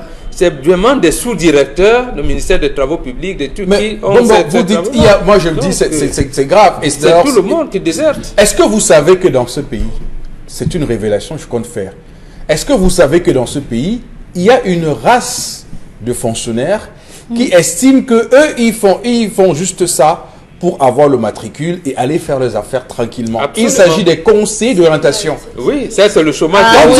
Quand ils font le concours, même dans leur état d'esprit, c'est imprimé de manière indélébile. Ils vous disent que parce que les conseillers d'orientation n'ont pas grand-chose à faire, je peux faire ce concours et continuer à faire mes affaires. Et pourtant c'est ils ont trop à faire. Voilà. Ils ont trop de travail. On ne peut pas recruter un psychologue pour rien. C'est tout à fait. C'est dans les écoles, ils servent à quoi? Ils servent à trop de choses. À trop de choses, on ne les utilise pas. Vous savez, Orientation. Le problème, monsieur Eric Fopoussi, c'est quoi? C'est que vous avez des responsables. Moi, j'ai passé 7 ans au lycée. 7 ans, vous avez des responsables. Vous avez des responsables assez compétents. Dans mon lycée, une seconde, Charles, je vous en prie, permettez-moi. Dans mon lycée, j'ai vu mon conseil d'orientation 2 fois. Le jour de la journée de l'orientation scolaire. Monsieur Eric Fopoussi, je dis que c'est parce que nous avons dans des collèges, des lycées et collèges, des responsables incompétents. Souvenez-vous de la vidéo que vous nous avez fait passer. Vous nommez un idiot, il prendra des plus idiots que lui pour pouvoir régner en maître. Souvenez-vous. Pourquoi je le dis? Vous avez dans les établissements des enfants qui ne parviennent pas à s'adapter, qui ont des mauvaises notes. Parce que papa frappe maman à la maison, parce que papa menace, ça traumatise. C'est là où les conseillers d'orientation interviennent. Vous avez des enfants qui ne parviennent pas à étudier à la maison parce qu'il n'y a pas d'énergie, parce que l'enfant a des problèmes de vue, des vues qu'il ne parvient pas à expliquer à la maison. C'est là où les conseillers interviennent. Vous avez des enfants qui ne sont pas réactifs, qui ont eu des bonnes... Je dis, c'est là où ils interviennent. Sauf que, monsieur Eric Fopoussi, le chef d'établissement est occupé à compter le gombo qu'il va transmettre à celui qui l'a nommé. Il est plus occupé à taxer les tables bancs, les sacs de ciment pour ses projets, qu'à regarder véritablement ce type de travail. Conséquence, le conseil d'orientation vient s'assier, il attend que les élèves viennent le voir. Un conseiller pour 4000 élèves. Voilà. Alors qu'ils sont tous au ministère du Tourisme, généralement, au ministère des Sports, des arts et la culture. Il va drôle. Non, ils sont recrutés là-bas. Même dans les entreprises, on a besoin des conseillers. Même à la décentralisation, déjà, on les a Même dans les entreprises, on a besoin des conseillers d'orientation. Et puis, c'est même quel concours où on prend tout le monde. J'ai jamais compris ça. C'est un concours où on prend toutes les licences. Hein. C'est quand même terrible. Non, oui, on prend toutes. Mais je vous ai dit, on prend toutes les licences. Hein. J'ai jamais compris pourquoi on fait ça. D'abord, ça fausse de. Ça fausse. Pour orienter, oui, ça fausse tout le. Oui, je vous dis, c'est un concours, on prend toutes les licences. C'est quand même extraordinaire. On va s'arrêter là, madame, monsieur, pour ces messages. Tout de suite, voici la revue des réseaux sociaux. Oui, dans le cadre de la revue des réseaux sociaux, on commence par le premier sujet, No Chok Day, initié par le collectif des enseignants indignés du Cameroun, qui déclare le mercredi 29 janvier 2020 comme leur journée sans enseignement, juste des causeries avec les élèves sur les violences dans les établissements scolaires, mais surtout, ils sont revêtus de t-shirts rouges, signe de sang versé, de la torture et du sacrifice. Alors, Bombok, on a entendu beaucoup de 1001 choses hier hein, sur ce dossier, sur l'affaire du lycée d'Ayos, mais également d'autres affaires concernant les enseignants brutalisés et même tués. Alors, beaucoup ont commencé à s'inquiéter et dire que pourquoi les enseignants eux-mêmes ne se révoltaient pas face à cette situation. Et donc, on a cette opération qui est lancée le mercredi prochain pour l'opération Craie morte. Donc, Craie morte, la craie morte. Et donc, c'est une initiative qu'on peut apprécier, non? Absolument. Mais puisque nous avons dit que la craie ne sert à rien, pourquoi l'utiliser alors? Donc, ceux qui ont la craie comme principal outil, forcément, ils doivent donc laisser la craie. C'est normal et on va voir. Moi, je dis une journée, il me semble, bon, peut-être je considère cela comme une première grève de préavis. Parce que moi, je pensais même que pour un préavis, ils pouvaient laisser 2 jours. Ils prennent un jeudi, vendredi. Ils disent que non, on ne vient pas. On ne vient pas. C'est ça. Que les sous-préfets, les militaires, comme et les élèves eux-mêmes? Non, que nous, les parents, nous venons enseigner. Là, je pense que ce serait bon comme ça de faire. Donc, c'est une bonne action. Il faudrait que les enseignants commencent à marquer ces trucs et intégrer que là-dedans, il y en a qui sont les agents de la DGRE, il y en a qui sont et qui ne vont pas, j'allais dire, adhérer à ce mouvement, premièrement. Deuxièmement, il y en a qui vont provoquer leurs collègues. Ça aussi, ça existe.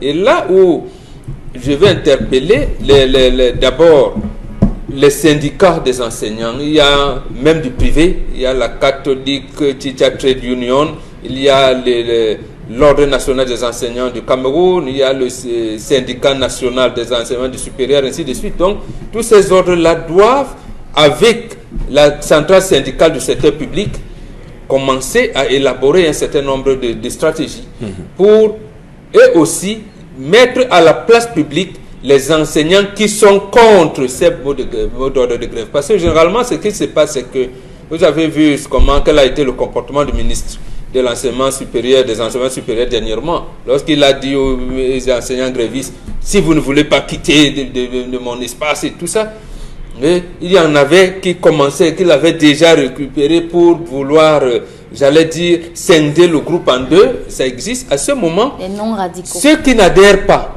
leurs noms doivent être rendus publics.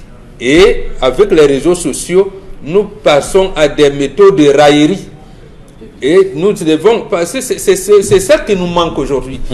C'est eux les traites. Donc les enseignants qui ne vont pas adhérer à ce mot d'ordre, nous devons les considérer comme des traites. Ou alors, si vous voulez, comme des enseignants qui ne méritent pas de l'être. Parce que quand il y a une clameur sociale comme celle-là, que vous soyez un agent qu'on a utilisé pour infiltrer les milieux d'enseignants, vous devez quand même avoir une proportion. Est-ce qu'on peut considérer, Bombok, est-ce qu'on peut considérer le fait que hier, Madame la ministre Nalova Lyonga des enseignements secondaires, elle a hier dépêché le délégué régional des enseignements secondaires pour le centre à Ayos, et il est arrivé à Ayos, il a obtenu la libération de cet enseignant, et ensuite le préfet d'Union et Fumu s'est mêlé de cette affaire et a demandé à madame la sous-préfète, on l'appelle comme ça, la sous-préfète, oui, on m'a dit que ça se dit comme ça, sous-préfète, oui, sous-préfète, non? Ça se dit. Ça se dit. Voilà, donc sous-préfète, donc à la sous-préfète d'essayer de remplacer les vêtements coupés, déchirés auprès des élèves. Donc il y a eu une forme de crispation. Alors je rappelle que tout ceci est arrivé dans un contexte où toute la journée d'hier, beaucoup discutaient, est-ce que madame la sous-préfète a le pouvoir de venir dans une salle de classe retirer les gens. Et c'est où je fais une amende honorable à monsieur Batchou parce que je soutenais le contraire de ça. Donc l'occasion pour moi aussi de me rebiffer sur cette affaire parce qu'il y a quand même le décret, beaucoup se fondaient sur ce décret, le décret numéro 2008/377 du 12 novembre 2008, décret fixant les attributions des chefs de circonscription administrative et portant organisation et fonctionnement de leur service. Et puis vous avez l'article, je sais pas, 51 qui 51, voilà, le 51 carré. Allez-y. Lisez-nous l'article 51. Le sous-préfet, haut fonctionnaire nommé par décret du président de la République, est dépositaire de l'autorité de l'État dans l'arrondissement. Il réside au chef-lieu de l'arrondissement. Article 52, sous l'autorité directe du préfet, le sous-préfet est chargé du maintien de l'ordre, de l'exécution des lois, règlements et décisions du gouvernement ainsi que la supervision de l'animation, de la coordination et du contrôle de l'activité des services publics civils installés dans l'arrondissement, à l'exception de ceux de la justice. Ah, c'est l'article 52. L'article 53, le sous-préfet est chargé de la gestion des personnels des services publics installés dans sa circonscription de compétences. À ce titre, il procède à l'évaluation des personnels des services publics de l'arrondissement et des services de la sous-préfecture, ainsi qu'à la mise en œuvre de la procédure disciplinaire à l'encontre de ces agents, à l'exception des personnels des forces armées, de la sûreté nationale et de la justice. Prend toutes les mesures visant à assurer la continuité du service dans les structures placées sous son contrôle. Octroi et en outre des congés de maternité ou de paternité ainsi que des permissions à des autorisations d'absence dans les limites et selon les modalités prescrites par les textes en vigueur. Donc ça c'est pour le décret de 2008 sur lequel beaucoup se sont appuyés pour dire que la sous-préfète avait donc le pouvoir d'aller dans la salle de classe. Donc, maintenant, le décret là dit ça. Maintenant il y a le décret là ne dit ça nulle part. Bon, il y a un article là où les gens disent que il a su la coordination des services publics. Oui, à l'exception de la justice. Dit non, dans les textes qui régissent son commandement, oui. Il le régit. On va y revenir. Ça tient seulement à ça. On va y arriver. Maintenant, il y a la loi de 1998 portant orientation de l'éducation au Cameroun. Tout à fait. Article 27. Alinéa 1. Oui, allez-y. Que l'enceinte d'un établissement d'enseignement est inviolable. Alinéa 2 du même article, les chefs d'établissement scolaire sont responsables du maintien de l'ordre dans leur établissement. Le même article précise en article 3, l'intervention des forces de l'ordre ne peut y avoir lieu que sur réquisition expresse du chef d'établissement. Et puis il y a l'article 37 de cette même loi qui dit que l'enseignant est le principal garant de la qualité de l'éducation. À ce titre, il a donc droit, dans la limite des moyens disponibles, à des conditions de vie convenables ainsi qu'à une formation initiale et continue appropriée. L'État assure la protection de l'enseignant et garantit sa dignité dans l'exercice de ses fonctions. Un décret du président de la République fixe le statut particulier du personnel des corps de l'éducation. L'enseignant, article 38, jouit dans le cadre des franchises académiques et dans l'exercice de ses fonctions d'une entière liberté de pensée et d'expression dans le strict respect de la liberté de conscience conscience et d'opinion des élèves. Article 39, l'enseignant est soumis à l'obligation d'enseignement, d'éducation, d'encadrement pédagogique, de promotion scientifique, d'évaluation et de rectitude morale. Alinéa 2, il est en outre soumis au respect des textes en vigueur, notamment le règlement intérieur de l'établissement où il exerce des fonctions d'enseignant. Donc voilà, c'est quelques articles qu'on a sortis dans la loi de 98 portant sur l'orientation de l'éducation. Bon, maintenant, commentaire sur le plateau. Après la loi... Il y a la compréhension d'abord décret. Premièrement, quand vous lisez le décret, on dit, sauf les forces de maintien de l'ordre et les fonctionnaires de justice.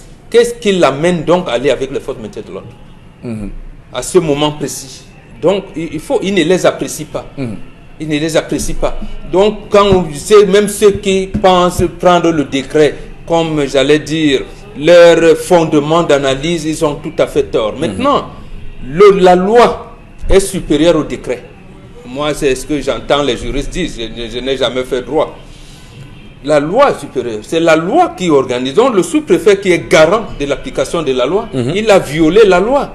Parce que l'article 27, alinéa 2, dit bien que les chefs d'établissement, donc le proviseur pour ce qui est du lycée bilingue, d'ailleurs, sont responsables du maintien de l'ordre dans leur établissement. Alinéa 3, il dit l'intervention des forces de l'ordre ne peut y avoir lieu que sur réquisition expresse du proviseur.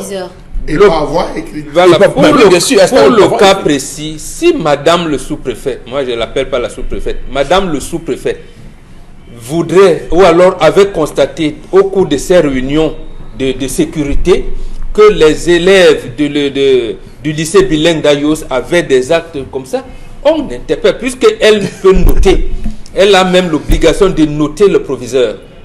Il informe le proviseur en lui disant, monsieur le proviseur ou madame le proviseur, je ne sais pas qui est là-bas, il m'a été demandé de constater. Vous dites madame la proviseure maintenant. Mais j'ai dit j'ai dit monsieur. Parce qu'après, vous savez que ces noms-là, c'est un gros débat de l'Académie. Il n'y a aucun débat dessus. Les femmes veulent troubler le monde. Quand maintenant les femmes qui les enseignent à l'école maternelle et l'école primaire les appellent les maîtresses. Mais celles qui sont avocats ici, quand vous les appelez maîtresses, elles disent qu'elles ne sont pas maîtresses. Donc, bon, on va dire la sous-préfète. Non, moi je ne dirais la mairesse. Est-ce qu'on dit la mère ou la mairesse? Madame le maire, moi c'est ce que je sais. Madame le sous-préfet. Comme ça que j'ai dit. Madame le préfet. Madame la proviseur avec eux à la fin. C'est ça vous regarde. Moi je dis madame le proviseur. Je ne mets pas eux. Parce qu'il y a quand même des noms. Donc, j'ai dit, elle devait interpeller ou alors saisir le proviseur pour lui dire les élèves comme ça qu'on a peut-être également parce que la police, la gendarmerie ont pu détecter les enfants parmi lesquels les élèves du lycée bilingue d'Ayos qui sont peut-être dans les gangs, dans ci, dans ça. On les cible, on les file. Et maintenant, s'il faut procéder à des arrestations au sein du lycée, ce qui n'est pas interdit, tu saisis le chef de l'établissement et vous venez à des tours. Donc vous interpellez les élèves et déjà même la loi, la Constitution interdit de mettre les citoyens dans un état pas bien. Donc vous pouvez interpeller les élèves de manière même subtile. À la pause et n'importe comment vous les amenez de manière subtile. Et moi, je termine par là, la réaction des élèves m'a plu. Ils sont allés auprès de ce maintien de l'ordre en disant vous nous donnez notre train d'encourager la délinquance. Non, c'est pas la délinquance. C'est quand vous avez vu ce qui s'est passé en France, vous aimez prendre la France pour référence. Avec en 2007. C'est bien envoyé là. Oui, avec les Quand ça commence, c'est les élèves qui commencent généralement les grèves. On dit nous sommes à 5 ans dans la salle et les parents viennent suivre. Donc ici, il faut que les élèves... On l'a également vu en Guinée, en Côte d'Ivoire, voilà. Des élèves, d'ailleurs même en Algérie. Et c'est pour cette raison que... Les lycéens ont été les premiers à demander le départ de Bouteflika. Hein. Or, au Cameroun, en Afrique francophone, c'est le Cameroun qui était le premier à mettre sur pied le syndicat des enseignants, des élèves, avec les Joseph Sack et tout. Et on l'a tué. Aujourd'hui, même la DEC ne peut plus se déployer pour privilégier... ADEC étudiants cette fois-là. Oui, les étudiants. Oui. pour privilégier l'association des élèves et étudiants de la Mefou à Kono. Et des élèves étudiants de Mefou et à Faba. D'accord. Donc, c'est bon. On ne veut pas qu'il y ait un syndicat au niveau national. Charles Hamel, sur d'abord la réaction des enseignants et sur les nouveaux éléments que nous avons sur ce dossier à Ayos. Disons clairement que il est temps aussi que la proie raconte l'histoire de la chasse. Pendant longtemps, c'est le lion qui racontait l'histoire de la chasse. Si aujourd'hui, le gibier peut aussi, la proie peut raconter l'histoire de la chasse, ce sera une très bonne chose dans ce sens. Qu'est-ce qu'il faut dire tout simplement, c'est que je pense que Madame le ministre a eu tort de se lever et d'envoyer le délégué régional. Ça, c'est impardonnable. Elle devait aller elle-même. C'est impardonnable, M. Dikfopoussi. Elle devait se déplacer. Elle-même en personne.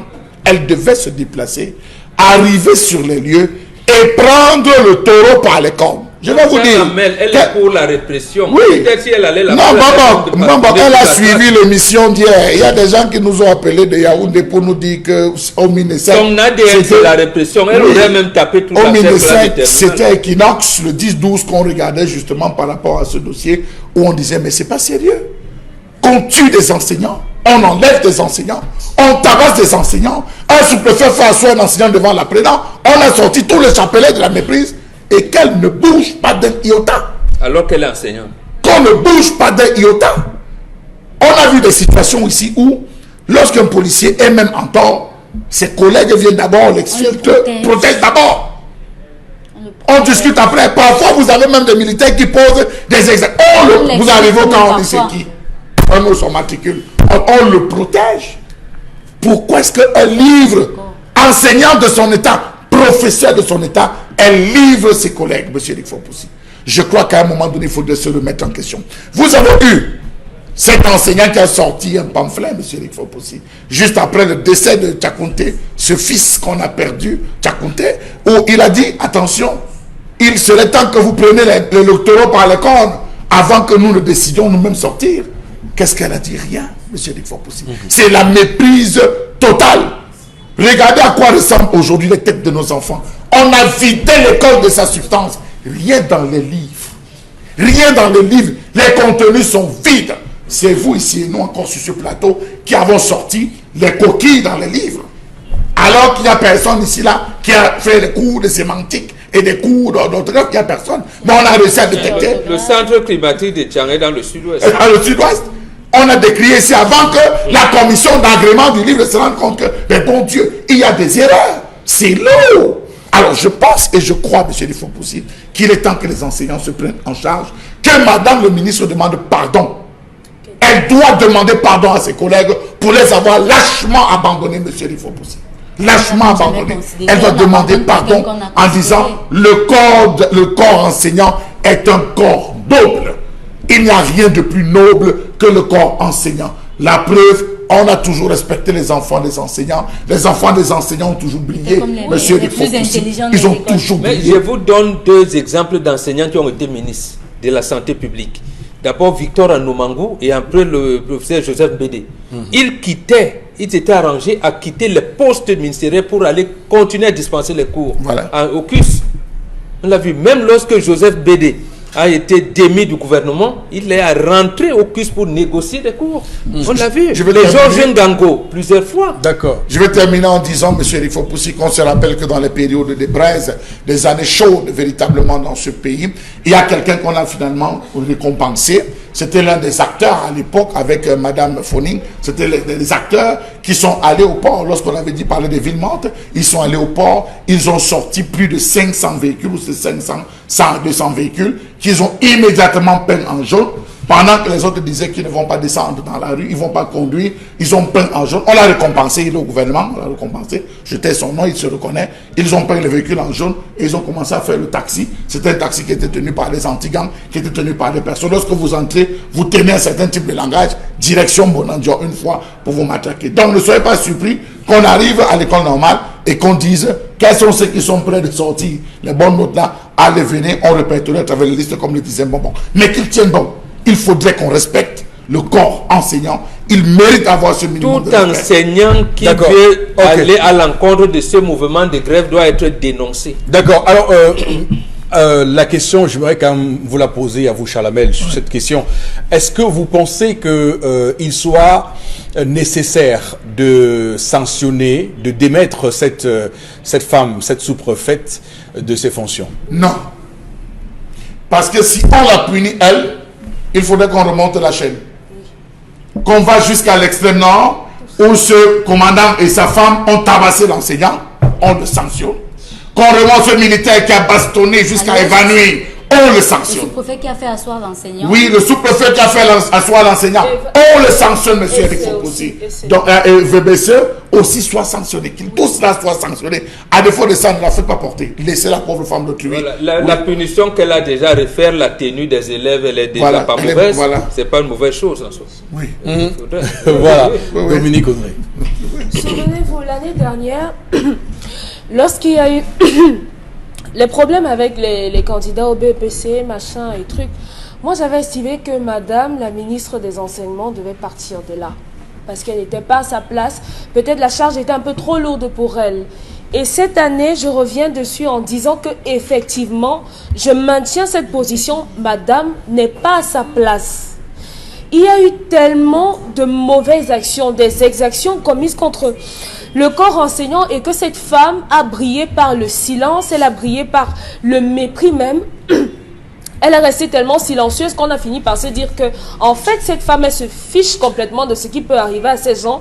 Elle n'en a rien à branler de ce qui peut leur arriver. Donc, moi, j'estime que la ministre devrait partir. Vraiment. Qu'elle dise à la personne qui l'a placée à ce poste-là que, monsieur, vraiment, je ne peux pas. Ça me dépasse. Vraiment. Enlevez-moi d'ici. Les enseignants, je ne peux pas gérer.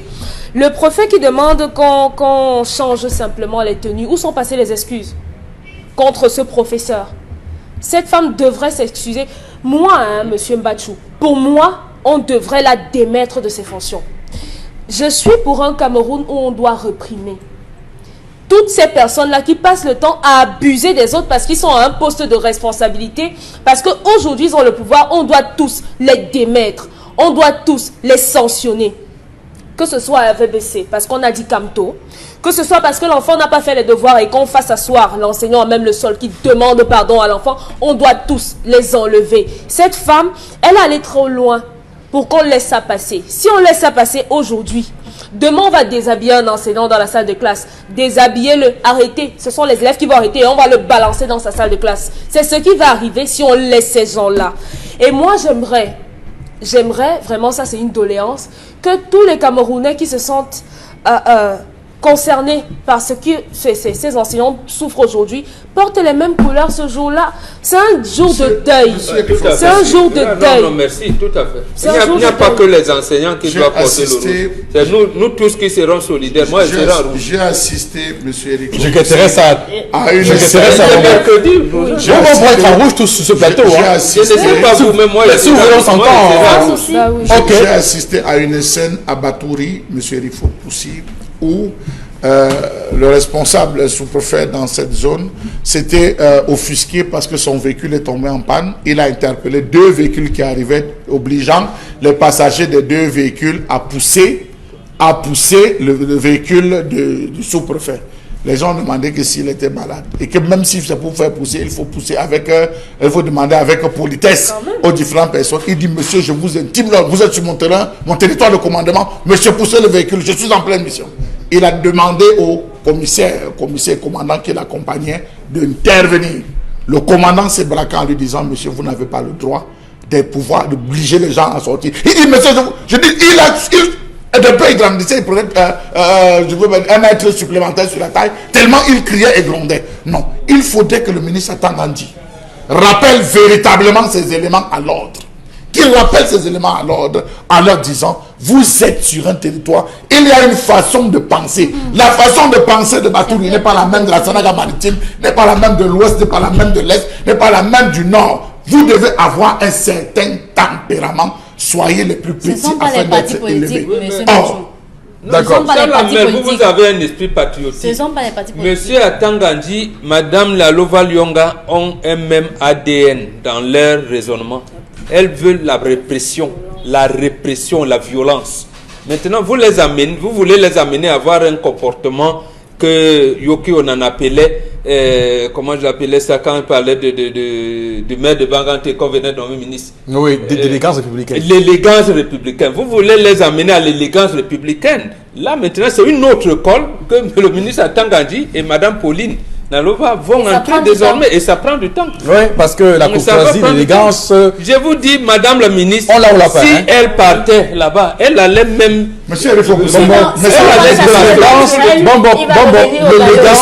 la courtoisie, on l'a ou on l'a pas. Hein? Monsieur, il faut Monsieur, je vais vous surprendre. Ils ne l'ont pas. Je vais vous surprendre aujourd'hui. Sur 1000 enseignants plègues, ici au Cameroun, 1000 enseignants plègues, nous avons 700 qui sont docteurs. Oui, Qui sont docteurs d'État, monsieur Fopoussi, qui ont soutenu des thèses de doctorat. Oui. Donc ne les voyez pas parce qu'on dit ils sont plègues des petits enseignants. Non, ils ont des doctorats, mais ils enseignent dans l'établissement scolaire. Ils ont un minimum de responsabilité. C'est des pédagogues terribles et bien formés. Notamment le professeur de philosophie. C'est un docteur. Docteur d'État en sociologie, PhD en sociologie. Oui, celui qui s'est fait gifler par une sous-préfète qui n'a pas de doctorat, monsieur. Qui n'a que la licence, non? Doctorat, les sous-préfets entrent la licence. Oui, licence. Non, les sous-préfets entrent la licence. Bon, on n'exclut pas qu'elle peut avoir eu un diplôme plus élevé avant de faire le concours niveau licence, hein, en même temps. Donc il faut garder les proportions.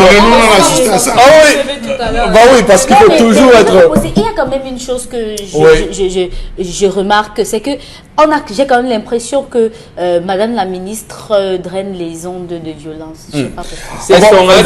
On va s'arrêter là. Non, mais sincèrement, bref, on a répertorié ce qu'elle a fait hier. Elle a dépêché le délégué régional de l'enseignement secondaire là-bas qui a obtenu la libération de l'enseignant en question. C'était à quelque chose. Elle devait se déplacer, monsieur Eric Fopoussi. Oui, là, après, c'est d'autres Elle n'a pas fait. Là, elle aurait pu aussi ne rien faire. Solidarité du corps, monsieur Eric Fopoussi, elle devrait se déplacer. D'accord, ok. On va terminer avec la dernière information ce matin. Oui. On termine avec la dernière information. On termine avec la dernière de cette rubrique. Ok. On parle du ministère des Finances et la liste des fraudeurs publiée par la page du ministère des Finances. Il s'agit des fonctionnaires et des contractuels bénéficiaires de faux rappels sur solde ou sur pension, encore appelés au ministère camerounais des Finances d'État, des sommes dues. Et c'est un système qui consiste pour certains cadres du ministère des Finances, lors du traitement du salaire du personnel de l'État, à injecter le code ESD à tort avec un montant quelconque sur la base d'aucun dossier ou d'un faux dossier. L'objectif est d'octroyer de faux rappels et percevoir 50% de chaque bénéficiaire. Au centre de cette manœuvre, la liste des bénéficiaires de rappels indus pour les mois d'octobre et novembre. On note ici Elangabela Jean-Claude net à payer 2 144 549 000 francs. Edou Benjamin 3 496 578 000 francs, pour ne citer que ces deux-là. Alors, bon, quelle est votre lecture de cet autre scandale? Non, je dis, nous aurons du mal à mettre à jour le fichier des fonctionnaires. Je vous ai dit tout à l'heure, lorsque le fonctionnaire s'engageait à être fonctionnaire et chercher son matricule, il savait bien qu'il s'engageait au service de l'État et ne devait pas nécessairement être riche parce que les avantages liés à ce matricule-là étaient tout à fait à ce qu'il vivait bien. Maintenant, vous avez un ministre qui vous dit allez faire les affaires parce que nous avons coupé votre salaire à 70%. Donc, on en arrive là dans les manœuvres. C'est tout le système qu'il faut changer, à commencer par la tête de l'État, de la République. C'est tout. Il faut changer tout le système. Parce que ce qu'il y a encore à faire pour l'épanouissement, pour, j'allais dire, rendre patriotique les fonctionnaires, le gouvernement en place ne peut pas le faire, ne peut plus le faire. Ça montrer, chaque jour qui passe, montre que le chef de l'État et ses gouvernements respectifs ne peuvent pas le faire.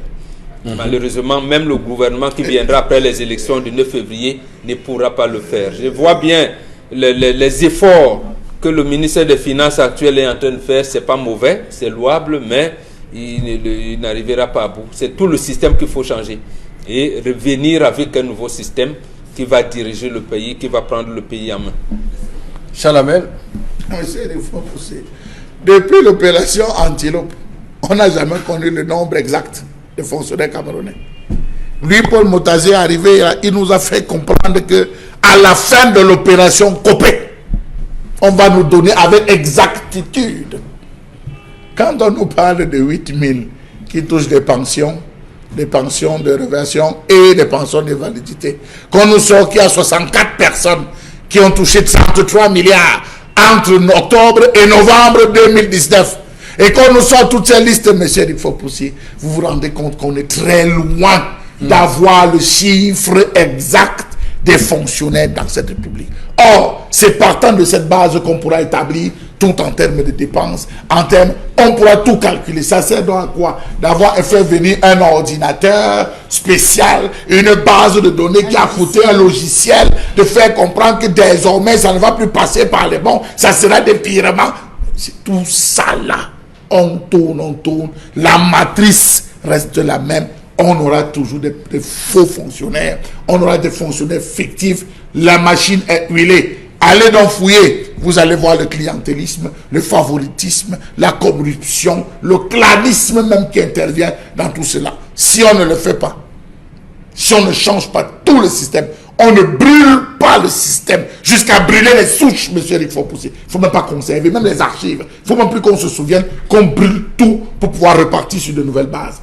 À défaut de ça, voilà. La machine est hautement grippée.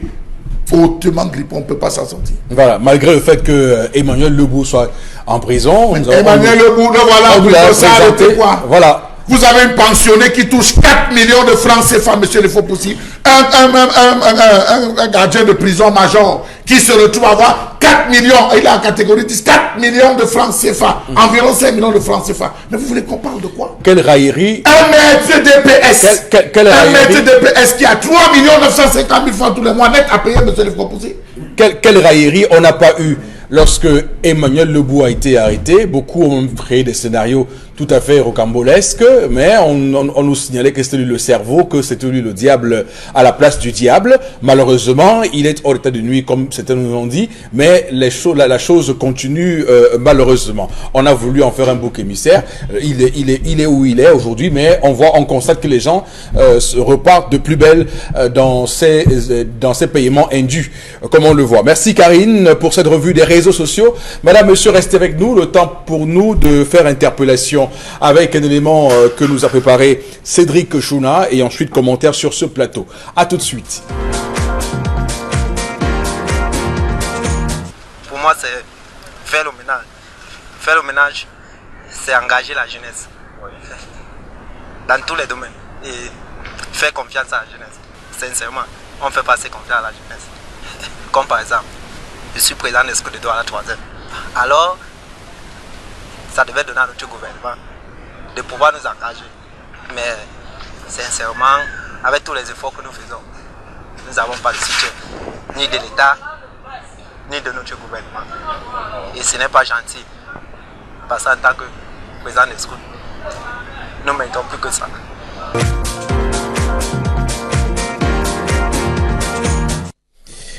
Alors, bon, Bégan, commentaire. Tout à fait d'accord avec le jeune compatriote. Oui. Mais malheureusement, nous sommes dans un pays, nous sommes comme un planteur qui veut renouveler sa plantation et au même moment, il décime sa pépinière. Il faut faire confiance à la jeunesse. Faire confiance à la jeunesse, ça veut dire créer des perspectives heureuses pour ces jeunes-là. Le jeune rêve. Il doit rêver, vous le mettez à l'œuvre et comme des erreurs, vous corrigez pour qu'ils s'épanouissent davantage. C'est comme ça que ça se fait. Malheureusement, on est dans un pays où même les ingénieurs chôment. Les ingénieurs chôment dans un pays où tout est à construire et on dit aux jeunes qu'il n'y a rien à faire. Vous allez voir ça comment. Tout à fait. C'est triste. C'est triste. On va basculer au plateau B, Constilamine. Avec vous, on parle du Vombio Oméga 3 aujourd'hui. Bonjour. Alors, bonjour Eric, bonjour à tous les téléspectateurs de cette émission. Je commencerai d'abord cette page commerciale par un conseil à l'endroit des téléspectateurs de cette émission et surtout à l'endroit de tous les clients du concept Salaka. Chers téléspectateurs, chers clients du concept Salaka, aimez ce que vous faites, faites-le bien, pardonnez ceux qui vous font du mal, Et surtout, chers téléspectateurs, il faut le rappeler, n'enviez personne, ne pensez du mal à personne. Voilà quelques éléments qui vont vous permettre de réussir et de rester toujours au sommet. C'est un conseil donné ce matin par Consti Lamine, le promoteur du concept Salaka, à l'endroit de tous les clients du concept Salaka. Alors parlons bien sûr de ce que j'aime faire, c'est bel et bien la vente et que j'essaye tous les jours de faire à mon niveau du côté bien sûr du concept Salaka. Alors ce matin, nous parlons bel et bien d'un complément alimentaire que vous connaissez déjà. Je parlerai encore de ses avantages, je parlerai du prix et bien entendu du point de vente. Je commence directement par les avantages de ce complément alimentaire. C'est bel et bien le Von Bio Oméga 3 que voici. Regardez bien la présentation physique de la boîte. Regardez bien cette boîte. C'est une boîte de couleur blanche avec une étiquette jaune sur laquelle est marqué Von Bio Oméga 3 Fish Oil, huile de poisson, 1000 mg, 30 gélules à l'intérieur de cette boîte. Oui, les avantages du Von Bio Oméga 3. Le Von Bio Oméga 3 permet de réduire les complications du diabète. Le Von Bio Oméga 3 permet de réguler le taux de cholestérol dans le sang, de réduire naturellement la pression artérielle. Le Von Bio Oméga 3 permet également de nous prévenir contre les AVC. Le Von Bio Oméga 3 permet également d'assouplir nos articulations.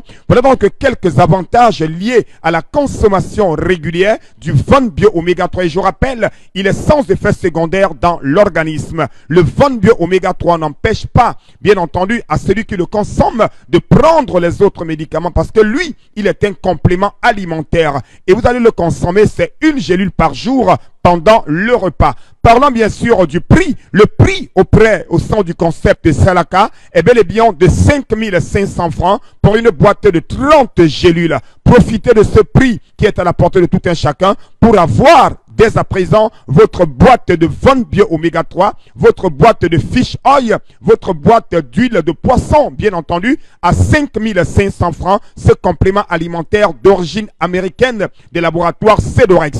C'est donc, bien entendu, tout ce qui concerne le Von Bio Oméga 3. Parlant du point de vente de ce complément alimentaire, c'est au magasin 1001 Tapis, en face du Palais d'Ika. C'est à l'entrée de la rue Mermoz. Nous sommes à Douala, au Cameroun. C'est donc du côté d'Aqua, dans la ville de Douala, et au magasin 1001 Tapis qu'on peut acheter son Von Bio Oméga 3 au prix de 5500 francs. À côté bien sûr du Von Bio Oméga 3, on parle également d'un lait de toilette. Votre peau, chers amis diabétiques, elle est délicate, elle est sensible. Alors pour la sécuriser, pour la protéger, pour l'embellir, pour la nourrir, je vous conseille bel et bien Von Bio Lotion. C'est un lait de toilette pour diabétiques. Bien vouloir reconnaître la boîte. Oui, à l'intérieur de cette boîte, il y a un lait de toilette qui est un lait de toilette médical uniquement pour les diabétiques. Vous avez la boîte à 6000 francs, votre lait de toilette pour diabétiques. Bien entendu, à l'endroit de tous les diabétiques qui nous regardent en ce moment, quel que soit l'âge, quel que soit, bien entendu, où vous êtes, je vous conseille bel et bien Von Bio Lotion, un lait de toilette que vous allez appliquer 3 fois par jour sur les pieds et, bien entendu, le reste du corps. Vous l'avez à 6000 francs et ce lait de toilette est en vente toujours au magasin 1001 Tapis en face du Palais d'Ika. Je rappelle également qu'en dehors du Von Bio Lotion et du Von Bio Oméga 3, vous retrouverez également d'autres Von Bio tels que le Von Bio Libido, le Von Bio Gastro, le Von Bio Détox, le Von Bio Sleep et bien entendu, tous ces Von Bio sont en vente au magasin 1001 Tapis en face du Palais d'Ika. Nous restons toujours dans la santé, nous restons toujours dans le bien-être, nous restons toujours dans la bonne humeur pour une fois de plus présenter à tous nos téléspectateurs ceci que j'ai entre mes mains. C'est une pommade contre les hémorroïdes. Regardez bien la présentation physique de l'emballage. À l'intérieur de cet emballage, il y a un élément magique. Il y a une pommade qui permet d'éradiquer totalement les hémorroïdes. Alors pour la voir, venez tout simplement au magasin 1001 Tapis ou alors appelez le concept Salaka pour ceux qui veulent avoir une idée comment l'utiliser, quel est le prix. Alors appelez les numéros de téléphone du concept Salaka que vous avez déjà. Et pour ceux qui n'ont pas ce numéro de téléphone, vous aurez encore l'occasion de les voir tout à l'heure à l'écran. Ou alors venez tout simplement au magasin 1001 Tapis. C'est en face le Palais d'Ika à l'entrée de la rue Mermoz. Alors chers téléspectateurs, n'hésitez surtout pas. Oui, Acheter des compléments alimentaires, c'est bien, mais acheter la gamme Von Bio, c'est encore mieux. Et j'attire une fois de plus l'attention de tous ceux-là qui ont les hémorroïdes. Vous connaissez quelqu'un qui en souffre, plus besoin de chercher les midi à 14h. Venez au magasin Milan Tapi et achetez cette pommade, la pommade contre les hémorroïdes. Et Wanye Sengalemba Tatan, Wanye Djombame ne pas ça mono, et ne pas ça panda, yande au magasin Milan Tapi, banjan onyama magasin, Oben, Bouangaba et Bondé. Babele mona pommade de hémorroïdes. Merci beaucoup et bon week-end à tous nos clients. C'est terminé avec vous. On va, qu'est-ce qu'on va faire? Lire peut-être 2 messages avec la petite minute qui nous reste, Karine. Les enseignants, si les enseignants ont pris la position des moines, il faudrait qu'ils assument leur choix, puisque je me demande s'ils ont été zombifiés. Ils ont eu une réaction. Un autre message. Pour un Camerounais, on doit réprimer, le Cameroun va mal. Une fois, j'empruntais un car de transport où j'avais attendu le prochain car pour mieux m'asseoir devant. Mais un élément du BIR qui vient et me dit, Madame, assieds-toi derrière. Je lui demande pourquoi. Et il me dit, nous, on doit s'asseoir devant, c'est comme ça. Je lui dis, dans ce cas, attendez le prochain parce que je ne me lèverai pas d'ici. Et à la fin, il s'est assis derrière à sa place avec trop de honte parce que les autres passagers murmuraient derrière. C'est bien. Ça, c'est Passy de Francis. C'est bien ça, c'est très bien. Concernant... Si elle avait perdu des dents, vous l'aurez dit. Voilà, absolument. Vous êtes d'accord. Si elle aurait dû perdre, si elle avait perdu des dents, vous n'aurez rien dit. Non, mais c'est une cliente Non, comme les lui aussi. clients les autres passagers auraient respecté. Ok. Allez, Elle aurait déjà perdu la dent. Oui. Alors, une femme mariée n'a pas le droit de voir ce genre de film, même si son mari ne lui faisait pas, ne lui satisfait pas. Je pourrais aller même jusqu'à dire... Ne la satisfait pas au C'est quel français ça? Ne la satisfait pas. Je pourrais aller même jusqu'à dire qu'elle est suspecte. Si tu as besoin de plus de sexualité, il faut en parler à ton mari et il pourra faire plus. Ok. C'est Yasmine Amoun. Merci. C'est fini? Ok, oui, c'est fini, bien sûr. Je faut pousser à 10 secondes. Oui, c'est fini. C'est terminé pour ce vendredi. La semaine est terminée. La semaine est terminée. Merci beaucoup à vous sur le plateau. Ça a été une semaine où on s'est fait laminer, ça c'est vrai, parce que évidemment, c'est normal. Non, pas raison. Ce que nous on dit, ça choque, ça choque, ça fait mal, mais c'est comme ça. Mais c'est comme ça. Voilà. Voilà, monsieur, passez une belle journée. On se retrouve lundi 10h. Que Dieu bénisse le Cameroun.